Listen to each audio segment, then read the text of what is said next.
नमस्कार, स्वागत है आपका हरियाणा न्यूज में और बड़ी खबर के साथ मैं हूं रेणु कैलाश। आपको दिखाएंगे बड़ी खबर में एक ऐसा स्कूल जो पिछले 158 साल से विकास की राह तक रहा है, जहां बच्चे पढ़ने तो आते हैं लेकिन खौफ के साए में। हर पल यहां मौत का खौफ लगा रहता है। स्कूल तो है लेकिन इस स्कूल का अस्तित्व कहीं नजर नहीं आता, क्योंकि ये अंग्रेजों के जमाने का स्कूल है।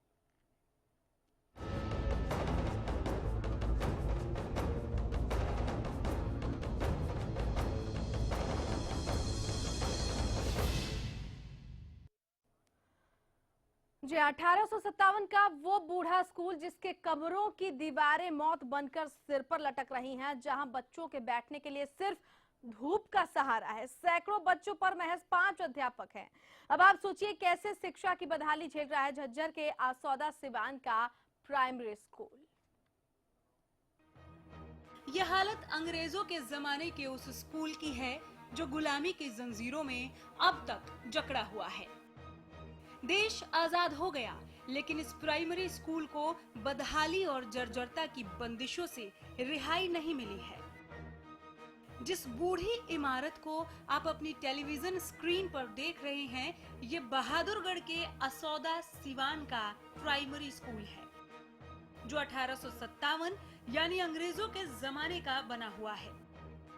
स्कूल की दीवार गिरने को तैयार है, कड़ियों में दरारें आ चुकी हैं। मजबूरन बच्चों को सर्दी के मौसम में बाहर बिठाना पड़ता है। कई कमरों के ना कड़ियां है ना टूटने वाली हैं, इसलिए हमें ना अंदर नहीं बैठते। अभी अगर हमारे को बैठना हो ना तो हमें अगर धूप नहीं निकले, सर्दियों में अगर धूप ना निकले तो हम बरामदे में बैठ जाते हैं, बेंच डले हुए हो तो। और अगर धूप निकल जाए तो हम बाहर बैठ जाते हैं। हमारी छत टूटने वाली है, इसलिए हमें बाहर बैठकर पढ़ाई करनी पड़ती है। देश डिजिटल की राह में दौड़ने लगा है, लेकिन 158 साल बाद भी इस प्राइमरी स्कूल की सूरत में कोई बदलाव नहीं आया। इमारत के साथ साथ शिक्षा का ढांचा भी जर्जर हो रहा है। 5 अध्यापकों पर 183 बच्चों का भार है। स्कूल की ऐसी हालत देखकर मास्टर भी आने से कतराते हैं। कभी इस स्कूल में 600 से ज्यादा छात्र हुआ करते थे, लेकिन अब स्कूल में 183 छात्र हैं। इन छात्रों को पढ़ाने के लिए प्रिंसिपल समेत 4 अध्यापक हैं, जिनमें से एक शिक्षक की निर्वाचन विभाग में ड्यूटी लगाई गई है। साल में 3 महीने जेबीटी का कोर्स करने वाले इंटर्न छात्र आते हैं। कहते हैं प्राइमरी एजुकेशन में बच्चे के बेहतर भविष्य की नींव रखी जाती है, लेकिन भविष्य की नींव कितनी मजबूत है इसका अंदाजा लगाया जा सकता है। स्कूल की प्रिंसिपल कई बार लिखित शिकायत दे चुकी हैं, लेकिन कोई फायदा नहीं। डिपार्टमेंट को बताया है, जीडीपीसी झज्जर को भी मैं खुद लेटर दे के आई हूँ। जब अधिकारियों से अंग्रेजों के जमाने के स्कूल के बारे में सवाल किया गया, तो जवाब मिला कि स्कूल में सिर्फ एक ही कमरा मरम्मत मांग रहा है। वो बहुत पुरानी बिल्डिंग है, उसका जो है ना फिलहाल हमने एक कमरे का लिया है। 6 कमरों की अगर दिक्कत है तो उसका पूरे का पूरा जो है ना स्कूल का एस्टीमेट बनवा कर हम भेज रहे हैं तुरंत। इसके बारे में मैं बीओ से चेक करवाऊंगा और जो उसकी उचित कार्रवाई है, अल्टरनेट जगह है, उसका इंतजाम करके बच्चों को टीचर बिठाया जाएगा और बच्चों को सर्दियों में कहीं भी ऐसे खराब नहीं होने दिया जाएगा। टीचर्स की कमी को कैसे दूर करेंगे, उसके लिए मैं डीओ साहब से बात करके और टीचर को पूरा करवाया जाएगा। सरकारी दावों के बीच की असलियत का आईना जनता के सामने है। मरम्मत की बात कहकर बात टालने वाले अब तक इस स्कूल को नजरअंदाज क्यों करते आए, ये बड़ा सवाल है। क्या ऐसे पढ़ेगा हरियाणा का भविष्य? बहादुरगढ़ से प्रवीण धनखड़ के साथ ब्यूरो रिपोर्ट, हरियाणा न्यूज। जी हाँ, तो कैसे पढ़ेगा हरियाणा, इसके तमाम पहलुओं पर बातचीत करने के लिए खास मेहमान हमारे साथ इस वक्त स्टूडियो में मौजूद हैं। शिक्षाविद ओपी सहरावत इस वक्त हमारे साथ मौजूद हैं। सहरावत साहब नमस्कार। सवाल ये है कि संस्कार के लिए गोद लेने की बात की जाती है, शिक्षा की गुणवत्ता कैसी है ये क्या सरकार को नजर नहीं आता? आपने पूरी जो रिपोर्ट देखी है उस रिपोर्ट को आपने देखा समझा, और बताइए कि आखिर ऐसे हालात क्यों बने हुए हैं? देखिए, ये शिक्षा विभाग को एक एक स्कूल का ये पता है कि उस स्कूल में क्या कमी है। किसी भी स्कूल में, प्राइमरी स्कूल हो चाहे हाई स्कूल हो, सबका निरीक्षण होता है, सबकी रिपोर्ट जाती है, लेकिन उस पर क्या खर्चा आता है, क्या सरकार खर्चा करना चाहती है? एक तरफ 21वीं सदी की बात हो रही है कि एजुसेट है, वो उसके थ्रू हम शिक्षा देंगे। कुछ और बातें हैं कि भाई जो लेटेस्ट टेक्नोलॉजी है उसके थ्रू शिक्षा देंगे। वो इक्विपमेंट की तो बात अलग रही, जब बिल्डिंग की जो टूटी फूटी अवस्था है वो उसकी भी रिपेयर नहीं हो पाती है, तो ये पहली बात नहीं है कि भाई हेडमास्टर ने शिकायत नहीं की होगी। मेरे सामने कम से कम मेवात के कितने स्कूल आए, बाहर के भी इतने स्कूल आए। बंधवाड़ी का एक स्कूल था, वो गिरने की हालत थी। बसी का स्कूल था पहले, लेकिन शिकायत करने के बाद भी सबसे अंदरूनी जो बात है वो ये मिलता था कि क्या करें यार, बजट है नहीं, ऊपर से होता नहीं, हमने तो शिकायत कर दी है। लेकिन अधिकारीगण उसको कितना ऊपर निदेशक तक पहुंचाएं? निदेशक क्या इतने पावरफुल हैं कि बिना सरकार की मर्जी के वो कुछ उनके पास फंड्स होते हैं? कुछ नहीं होते। हेडमास्टर के पास कोई फंड्स नहीं होता, टूटी कुर्सियां होती है, टूटे बेंच होते हैं, और यहाँ तक भी कि सर्दी में बैठने के लिए जो टाट्स वगैरह के लिए भी बच्चों से कई स्कूलों में पैसे भी लिए जाते हैं, तो जब जाकर के उनको सर्दी से बचाया जाता है।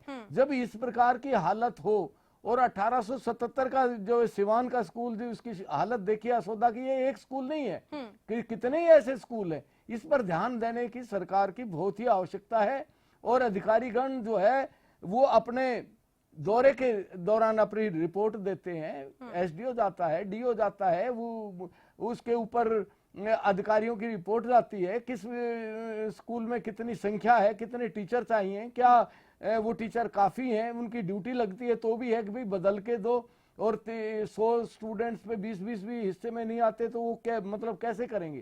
तो ये सारी समस्याएं हैं, सरकार को पता होता है, सारी बात है, लेकिन उसकी तरफ सीरियस जब तक नहीं होंगे, ध्यान नहीं देंगे, बच्चों का भविष्य जो है हरियाणा के एजुकेशन का इस प्रकार से ही मतलब डगमगाता रहेगा। इसमें केवल मतलब गांव वाले वो अपना सहयोग दे सकते हैं, लेकिन सरकारी स्कूल की जरूरत है। लौटेंगे हम आपके पास। सहरावत साहब इस वक्त हमारे साथ बीजेपी के प्रवक्ता रमन मलिक फोन लाइन पर जुड़ चुके हैं। मलिक साहब नमस्कार। नमस्कार। संस्कारों के लिए गोद तो दिए जाने की बात की जा रही है कि चलिए संस्कार दिए जाएंगे गोद लेकर, लेकिन शिक्षा के जो मंदिर हैं वो बदहाल है क्या? ये सरकार को नजर नहीं आता? 1857 का स्कूल है जो कि आज तक रिपेयर नहीं हुआ है। सर मैडम ऐसा है, शिक्षा के जो हाल हैं जी वो हमारे को दिखते हैं, और साथ में हमको ये भी दिखता है कि गत वर्षों में क्या करा गया है शिक्षा के साथ और इस प्रदेश के बच्चों के भविष्य के साथ। जी हमारी शिक्षा नीति के अंदर हमने ये इसके ऊपर बहुत सुदृढ़ तौर से लिखा है और बात भी करी है कि ये सारा इंफ्रास्ट्रक्चर एक स्टैंडर्डाइज तरीके से इम्प्रूव होगा। जी देखिए, एक जितने भी स्कूल हैं जी उनको एक बिगड़े आयाम को दोबारा रिबिल्ड करना है। अगर नए बनाने हो तो वो बहुत आसान काम है, लेकिन जो एग्जिस्टिंग इंफ्रास्ट्रक्चर है रिपेयर कराना मुश्किल है। मैडम, रिपेयर किसको कितना कराना है, एक ये सरकारी काम है, कोई ये प्राइवेट काम नहीं है। एक रिक्विजिशन जाती है, सिस्टम जाता है, पूरा काम है, और वो एक ही स्टैंडर्ड का सारा बनना है।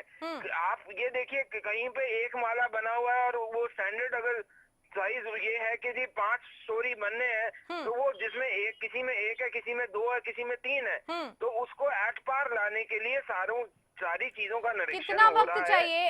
रमन मलिक साहब, ये कहते कहते 1 साल से ऊपर का वक्त हो गया है कि पिछली सरकारों ने कुछ नहीं किया, आप लोगों को समय चाहिए, वक्त गुजर रहा है, कितना समय चाहिए? किसी एक क्षेत्र में तो ये बात कही जाए कि हाँ बीजेपी ने ये करवाया है, सरकार ने ये करवाया है, चाहे शिक्षा की बात कर लें, बुनियादी सुविधाओं की बात कर लें, अस्पतालों की बात कर लें, पिछली सरकार ने कुछ नहीं करवाया, हम अभी बढ़ रहे हैं उस तरफ। कब तक बढ़ेंगे रमन मलिक साहब? लोग ये सवाल पूछ रहे हैं।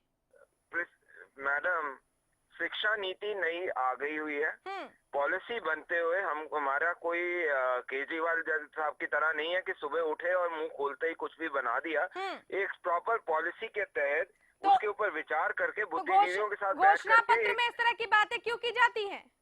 क्या क्या करा है घोषणा पत्र में? क्यों बताइए। आप लोगों ने विकास की बात नहीं की? विकास में क्या स्कूलों का पुनर्निर्माण, पुनरुद्धार, ये नहीं आता रमन मलिक साहब, ये नहीं आता। कर रही है, सवाल यही तो है कि कब किया जाएगा, कब किया जाएगा?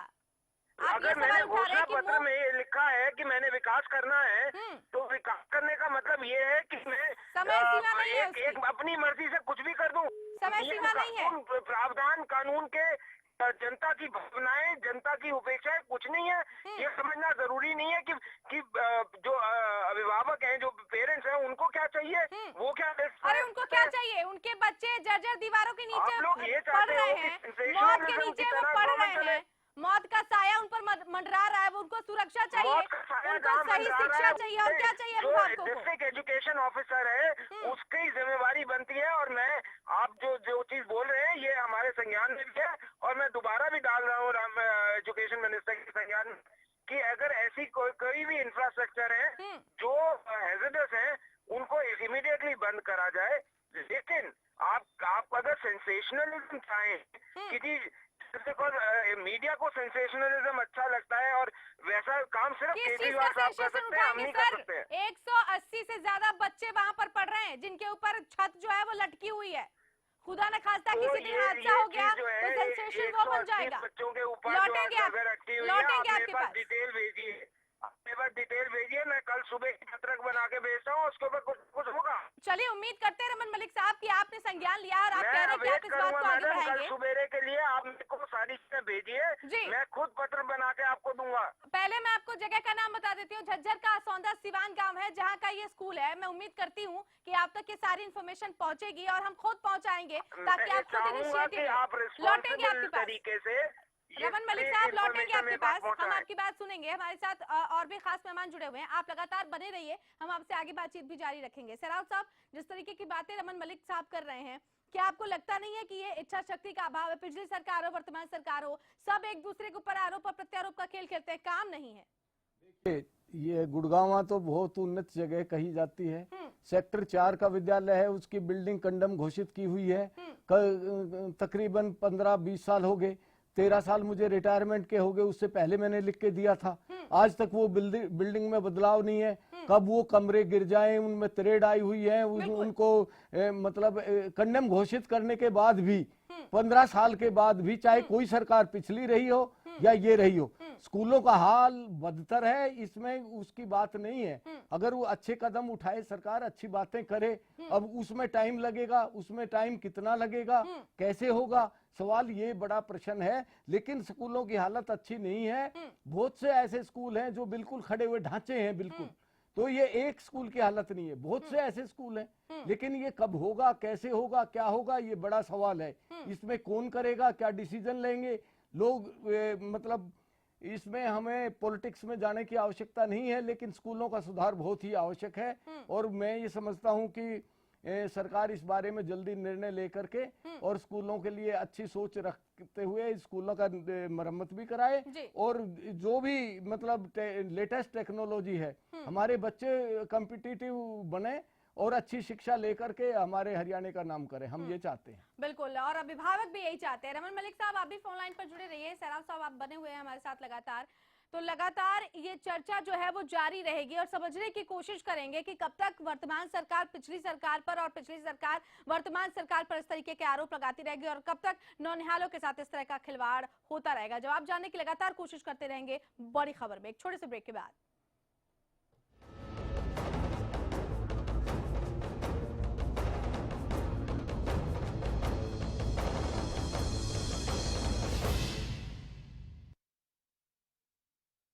चल मैं निकल रहा हूँ। ओके। और ये तेरे लिए। ये किस खुशी में? एक तो आज तेरा मैच है और अरोरा अंकल के घर में भी तो। बाय।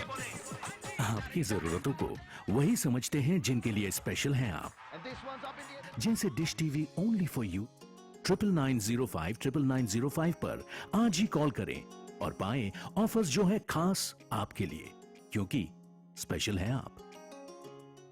गुलमोहर सिटी NH65 पर स्थित कैथल की सबसे सुंदर टाउनशिप अब आपके लिए लेकर आए हैं फ्री होल्ड प्लॉट्स, विलास और independent floors. Gulmohar city boundary walls और एक्सक्लूसिव गेटेड सिक्योरिटी से सुसज्जित, जिसमें है sports club, club house, lush green park और भी बहुत कुछ। तो बेहतर लाइफस्टाइल के लिए Gulmohar city, the city of joy in Kaithal. सुन ओए मेरे यारा, XCL हम सबका प्यारा, XCL का हर एक वार गुल्ली डंडे पर सबसे असरदार। XCL है अव्वल, गुल्ली डंडे का ये सबसे बेहतर। पाकिस्तान का अजीज, आतंक का आका, धमाकों का मास्टरमाइंड, मुंबई का गुनहगार, भारत का जानी दुश्मन। क्राइम रिपोर्ट में देखिए मुस्ताक हाफिज।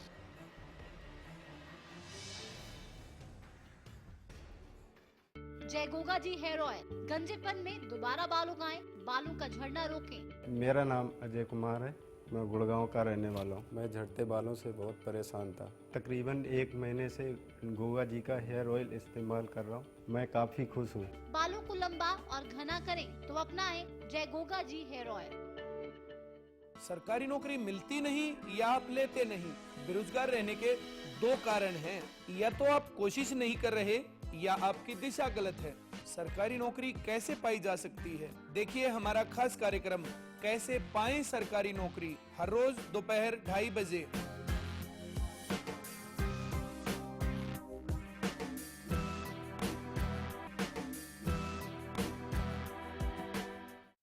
हरियाणा फ्रेश शुद्ध घी का नाम बड़ा, शुद्धता की कसौटी पर खरा, घर के घी जैसा स्वाद मन भाए, जो भी खाए तंदुरुस्ती पाए।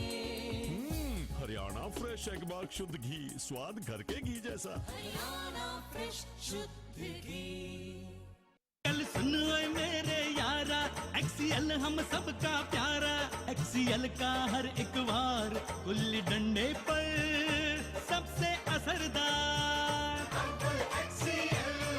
XCL है अव्वल, गुल्ली डंडे का ये सबसे बेहतर। ब्रेकिंग न्यूज, 10 सालों से हरियाणा का लोकप्रिय चैनल अब डिश टीवी पर भी उपलब्ध। डिश टीवी के चैनल नंबर 804 पर देखिए हरियाणा न्यूज, सच के साथ खबरें बेबाक। आप हरियाणा न्यूज को लाइव भी देख सकते हैं, कहीं भी कभी भी।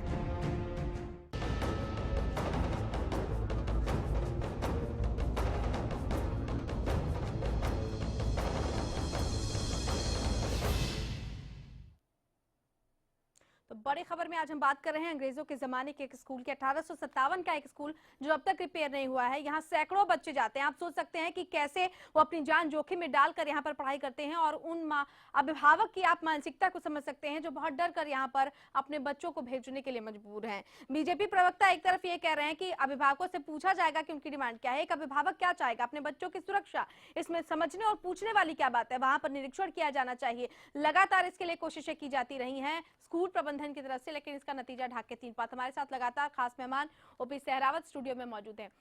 सहरावत साहब, एक तरफ जहां ई एजुकेशन की बात हो रही है, मॉडर्न प्रणाली की बात हो रही है, वहां पर बुनियादी शिक्षा बच्चों को नहीं मिल पा रही है। कैसी शिक्षा नीति जो सिक्के का दूसरा पहलू नहीं देख रही है, सिक्के का सिर्फ एक पहलू देख रही है? देखिए, हम दूसरी तरफ मतलब ये कह रहे हैं कि एजुसेट के सैटेलाइट के थ्रू जो शिक्षा दी जाती है वो शुरू की गई थी 2007 में। हाँ। पूर्व प्रधानमंत्री जी जो थे मनमोहन सिंह जी, उन्होंने 100 करोड़ रुपए बजट में रखे थे, जिसमें से 90 करोड़ जो है वो इसरो को दिए थे कि भाई एक एजुसेट के मतलब जो ट्रेनिंग किस प्रकार से बच्चों पे डायरेक्ट जहां हम नहीं पहुंचा सकते वो किस प्रकार से पहुंचाई जाएगी। तो उसमें से जो उसकी पढ़ाई के लिए, शिक्षा के लिए, संस्कृति के लिए, उसके खोज और प्रोग्राम के लिए, इसमें से टोटल 11,000 यूनिट टर्मिनल जो इंस्टॉल्ड हुए थे, उसमें से 9,000 केवल ग्रामीण इलाकों में लगे थे। बड़ी अच्छी बात थी, बहुत अच्छी स्कीम थी। लेकिन जब इसके मतलब रिपेयर नहीं हो पाई, इसको समझ नहीं पाए, इसको जो पढ़ने वाले बच्चे हैं वो अंग्रेजी नहीं समझ पाए, अंग्रेजी में ये प्रोग्राम्स चलते हैं और वहाँ संस्कृत पढ़ाई जाती है, और संस्कृत से मतलब वो बच्चे क्या तरक्की करें, टेक्नोलॉजी सारी विश्व की वो अंग्रेजी में है, कंप्यूटर अंग्रेजी में है, वो मशीनें अंग्रेजी में है। तो मेरे समझ में नहीं आता कि जो मतलब नई टेक्नोलॉजी की बात कर रहे हैं हम, एक तरफ डिजिटल इंडिया की बात हो रही है, बड़ी अच्छी बात है कि हम विश्व में पीछे ना रहें, लेकिन दूसरी तरफ उन्हें पाठशालाओं में ये हाल है, ये सुधार ही नहीं हो पा रहा है, वो बिल्डिंग नहीं बन पा रही हैं, बच्चे छोड़ छोड़ करके प्राइवेट स्कूलों में जा रहे हैं, वहाँ इंग्लिश की पढ़ाई हो नहीं पा रही है, बच्चे छोड़ रहे हैं क्योंकि उनकी नौकरी नहीं लगेगी। तो इसमें जो मूल चूल अभी ये शिक्षा नीति बना रहे हैं, तो ये इनको सोचना पड़ेगा कि इंग्लिश जो मीडियम है उसको आगे रखें, स्कूलों की हालत अच्छी करें, अच्छे टीचर दें, बेस्ट बिल्कुल बुनियादी जो स्तर की जो सुविधाएं पहले वो बहाल करें। लौटेंगे आपके पास। केवल ढींगरा इस वक्त हमारे साथ कांग्रेस के प्रवक्ता फोन लाइन पर जुड़ चुके हैं। केवल जी नमस्कार। केवल ढींगरा जी, आप तक आवाज पहुंच रही है क्या? केवल ढींगरा साहब, आप जुड़े हुए हमारे साथ? चलिए, लगता है हमारा संपर्क नहीं हो पाया, लेकिन लगातार कुछ यक्ष प्रश्न बने हुए हैं कि एक तरफ जहां स्कूलों की बदहाल हालत है, आप एजुसेट के जरिए, टेक्नोलॉजी के जरिए बच्चों को शिक्षित करने की बात कर रहे हैं। अच्छी बात है, शिक्षा दी जाए, लेकिन पहले जो खामियां हैं, जो लूप होल्स हैं, वो भरे जाएं। सहरावत साहब हमारे साथ लगातार बने हुए। सहरावत साहब, लूप होल्स आपके नजरिए से कौन कौन से, कहाँ कहाँ चूक हो रही है सरकार की तरफ से? चाहे पिछली सरकार रही हो, उसने भी कोई ध्यान नहीं दिया, वर्तमान सरकार है वो ये कह रही है कि अभी उसके पास इतना ही कम समय है, उसने कम समय में इतना कुछ करना है, बहुत सारी चीजें हैं, सिर्फ और सिर्फ राजनीति। लूप होल्स कौन कौन से और किस तरीके से उभरे जाएं? क्या नीति होनी चाहिए, क्या नियत होना चाहिए इसको सही करने के लिए? 2012 में जो CAG की रिपोर्ट थी, वो उत्कर्ष इंजीनियर्स को वो ठेका दिया था, उसके पश्चात ये 56% जो है यूनिट्स वही केवल चालू मिली थी। अब उनको चेंज नहीं कर सकते, उनमें बदलाव नहीं हो सकता। वो जो मशीन स्कूलों में दी हुई है उनको चलाने वाला नहीं, अंग्रेजी कोई समझने वाला नहीं। तो ये जो सारी चीज थी इसकी मेंटेनेंस नहीं है। सबसे बड़ी बात ये है कि एक मान लो मशीन दे दी, उसकी मेंटेनेंस नहीं होगी तो वो चलेगी नहीं। तो 2000 तक की जो मेंटेनेंस थी उसमें 56% जो एजुसेट की वर्किंग थी बस केवल। इस दूसरी बात है कि वो बैटरी वगैरह हैं वो चेंज करनी पड़ती हैं। अब वो कोई करता नहीं, स्कूल में कोई बजट नहीं होता। सरकार इस तरफ उस अगर प्रोग्राम को चलाती है तो उसकी तरफ ध्यान तो देना पड़ेगा, भाई बैटरी नई करें, वो इक्विपमेंट बदलें। फिर जो इक्विपमेंट है उसकी रख रखाव की परेशानी, स्कूलों में वो ठंडा रहने का नहीं है, धूल आती है, मिट्टी, उनकी सफाई नहीं हो पाती, तो इक्विपमेंट जो है वो चलने ही बंद हो जाते हैं। तो एक तरफ डिजिटल इंडिया और बहुत हम 21वीं सदी में जा रहे हैं, दूसरी तरफ हमारे विद्यालयों की जो हालत है वो क्यों जर्जर है। बच्चे स्कूल में, प्राइवेट स्कूल में जाना पसंद करते हैं, गवर्नमेंट स्कूलों में नहीं जाना पसंद करते। तो ये इसका कारण, इसके ऊपर जो है राजनीति ना करके गौर से हम सबको ये सोचना होगा कि हमारे जो नौनिहाल बच्चे हैं उनको हम क्वालिटी की एजुकेशन किस प्रकार से दें, और इसमें राजनीति कहीं बीच में आएगी तो काम खराब हो जाएगा। अच्छे टीचर्स की भर्ती हो, जो वेल क्वालिफाइड हो, उनकी भर्ती होगी। अगर वो टेलीफोन की भर्ती है दूसरी तरह की से बाएं और दाएं से अगर भर्ती होगी, जैसे पीछे आरोप लगते रहे हैं, तो ये काम नहीं हो पाएगा। और विद्यालयों की हालत इनको जो सुधारनी पड़ेगी, क्योंकि जिस विद्यालय में बैठने का फर्नीचर नहीं है, बच्चे बैठ नहीं पाते हैं, तो उसमें पढ़ाई क्या करेंगे, टीचर्स क्या करेगा वो, मतलब ये सारी चीज की तरफ जो है वो राजनीति ना हो करके और एक मतलब अच्छे शहरी जिसको हम कहते हैं कि नागरिक की तरह से सोच वो बनानी पड़ेगी। और बच्चों का अगर उद्धार करना है तो जो मतलब ये काम कैसा है ओपी सहरावत जी, इसे सरकारें करना नहीं चाहती हैं या ये काम इतना मुश्किल है कि हो ही नहीं पा रहा है? हालांकि मेरी समझ से तो ये काम इतना मुश्किल नहीं है। देखिए, कुछ सुधार जो पिछली सरकार में से एजुकेशन मिनिस्टर थी गीता बुक्कल, उसने जो है अपनी सर्वे भी की, रिपोर्ट्स डाली, कुछ और किया। उससे पहले की क्या पोजीशन थी, काफी उसमें करने का किया, लेकिन जो मतलब ऑफिसर्स हैं वो उसे क्या टैकल करते हैं, किस तरह से बताते हैं उन चीजों को, कैसे वो बजाय इसके जो स्कूल पीछे जा रहे हैं उसका कारण गिनवाते हैं कि टीचर्स पढ़ाते नहीं हैं, वहां जो है टाइम पे नहीं जाते हैं। लेकिन दूसरा कारण है कि अगर उन स्कूलों में एजुकेशन में इंग्लिश और जो टेक्निकल जो एजुकेशन है वो कर सब चीजों को बढ़ावा देना चाहिए। हमारे पास समय की कमी है। बहुत बहुत शुक्रिया सर, आप आए और आपने तमाम बातों पर खुलकर बातचीत की। तो करना सिर्फ इतना है कि स्कूलों की हालत सुधारनी है, करना सिर्फ इतना है कि जो कागजी शिक्षा नीति है उसको जमीन पर लाना है। और अगर आपने यही कर दिया सरकार, तो वाकई किसी और सवाल की जरूरत नहीं रह जाएगी। चलिए इसी के साथ बड़ी खबर में फिलहाल इतना ही, लेकिन प्रदेश की तमाम बड़ी और अहम खबरों के लिए देखते रहिए हरियाणा न्यूज। नमस्कार।